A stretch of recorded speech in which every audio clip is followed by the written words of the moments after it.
Hello everybody, and welcome back to another episode of Retro Alliance Gaming Halloween month. How are you all doing today? So today I want to talk about one of my favorite survival horror games that has ever come out, and that is the game Fatal Frame. But we are not going to be doing a review of this game.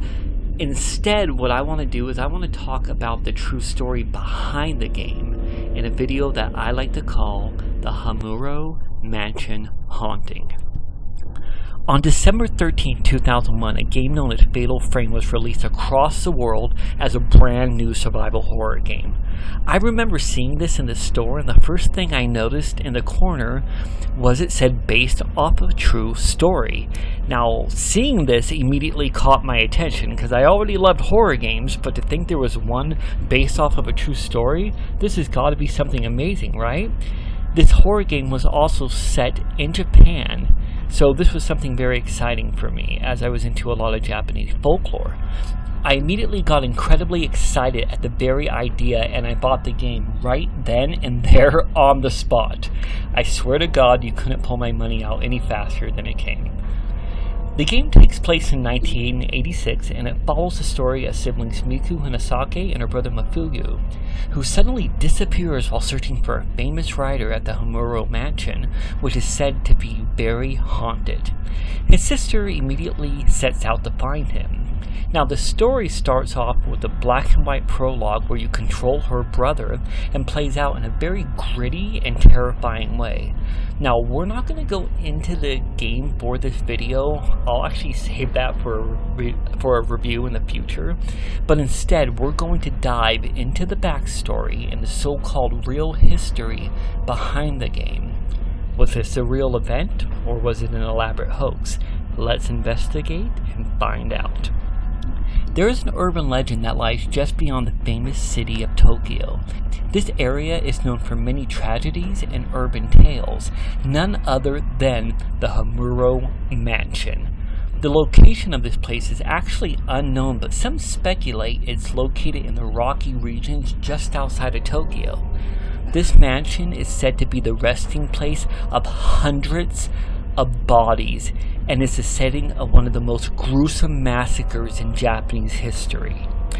The urban legend states that the Himuro family had engaged in an evil ritual known as the strangling ritual. Very comforting, right?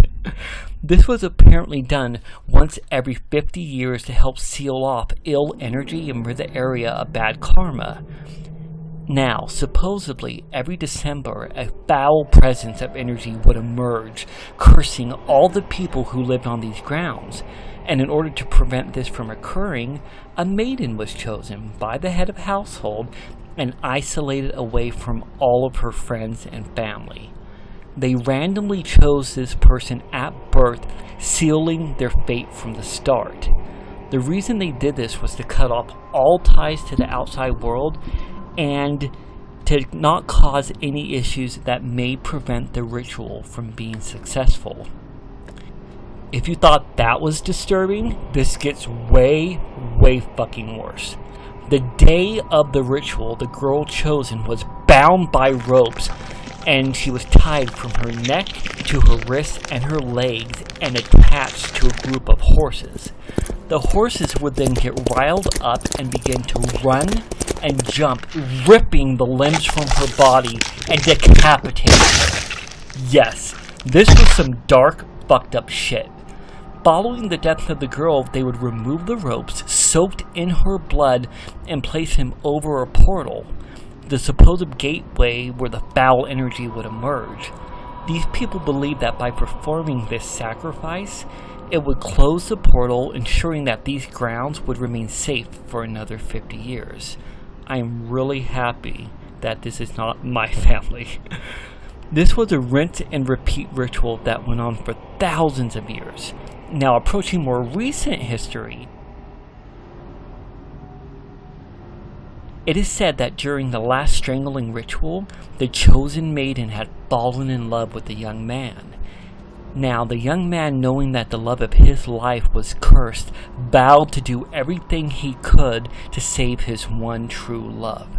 The the love they bore for one another, created a sort of psychic energy to the earth. The connection these two had was said to have tainted the young girl's bond, ruining the ritual's progression.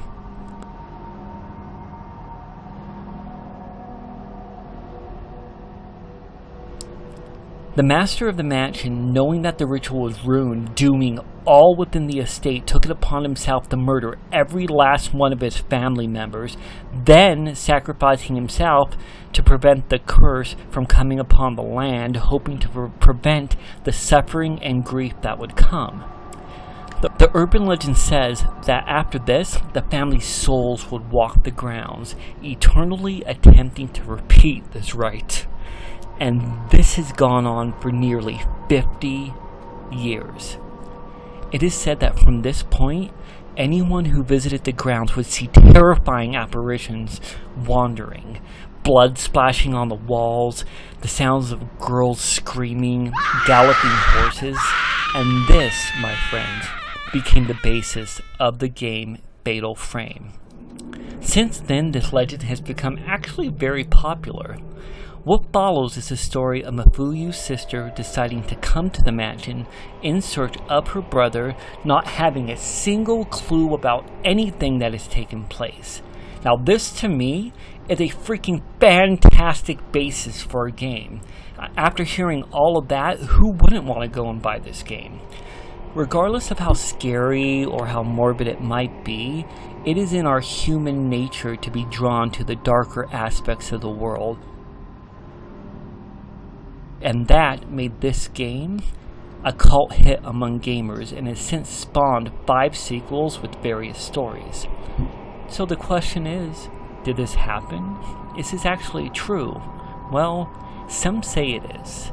Now, for me, as gruesome as the story might be, I would like to think that there's some basis in reality in it, although I would never want something as horrible as that to be real, of course. Upon further investigation, I decided to delve into the urban legend, and what I actually uncovered is, well, not much to back it up. There is absolutely no proof that any of this has ever taken place, and in fact, no one has ever even been able to find the mansion outside of Tokyo. That being said, there were a few pics that popped up on the internet of the actual house that did indeed look real, but who's to say that they weren't just random pictures? The legend says this happened between 50 and 100 years ago, and where my issue comes in, if this is indeed a true story, then how would this have gone completely unnoticed until the release of the game? If indeed hundreds to thousands of people were killed there, wouldn't there be some kind of proof? It is not impossible, but it is extremely unlikely that no news outlets nor the police would have found out about this at all. I mean, after all, recently we even learned the identity of Jack the Ripper, which took place in the 1800s.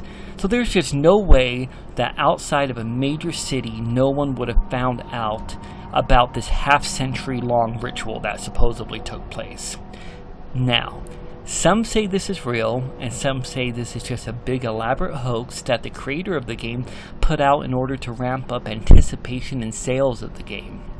The truth is, in this world, guys, anything is possible. And while I personally don't believe this story, I gotta admit, this is an absolutely genius marketing ploy in the same light as the Blair Witch Project.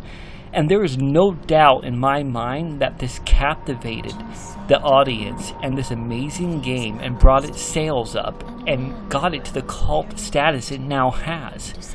So while it may be false, maybe, every time I turn on this game, I can't help but shudder at the thought that any of this could be real. So what do you guys think? Have you played the game?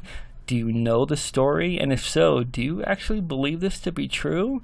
Please comment down below and let us know what you think. And as always, my friends, until next time.